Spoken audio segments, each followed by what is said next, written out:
તું મારા ખોળિયામાં પ્રાણ છે ત્યાં સુધી રક્ષા કરીશ.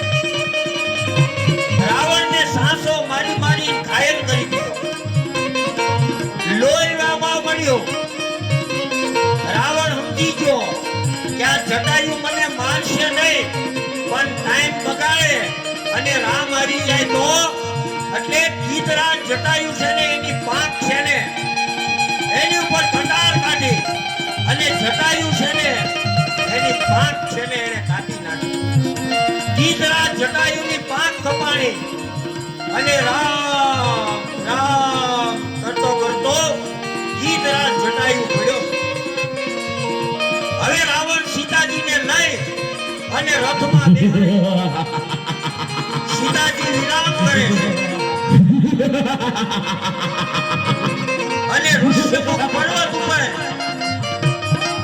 વાનરોને જોયા અને ત્યાં વસ્ત્ર અને અલંકારનો ભાર કર્યો.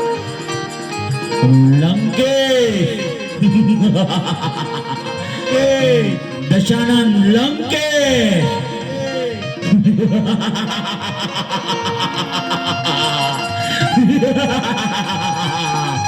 તને કોઈ નહીં બસાવી શકે લંકે.